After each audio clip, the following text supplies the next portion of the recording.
Now all your carbon-based supplementing for nitrate removal, such as NOPOX, such as biopellet reactors, and many other products like that, you really need to make sure that if you're using any of those products that you're cleaning the skimmer twice a week.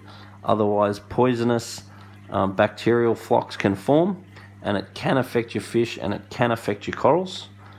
And you really need to ensure that you're setting the dose or adding the right amount of biopellets for the level of nitrate you've got in the water.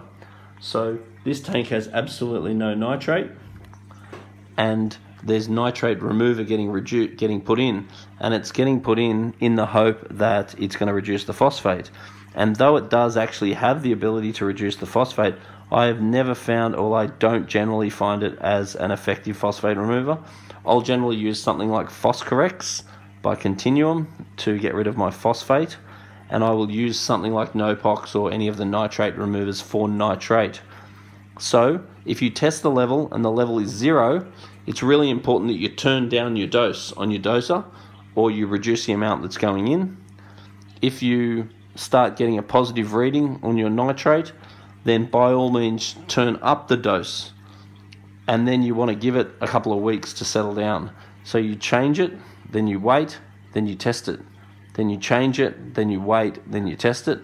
And with nitrate you really can go off the test kit, whereas things like judging the level of, say, Phoscorex to add for phosphate, you really want to judge that off what you see in the aquarium.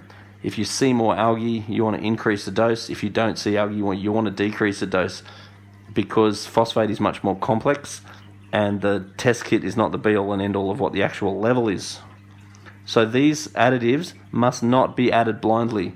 They must be added, monitored and adjusted. Added, monitored and adjusted until one day down the track, particularly if you've got a dosing system like this, you'll get it right. And the way you'll get it right is by making small adjustments at a time.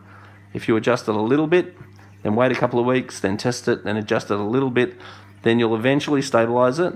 Whereas if you turn it right up or turn it right down or try to manually dose it, you'll find that you just don't seem to stabilize it.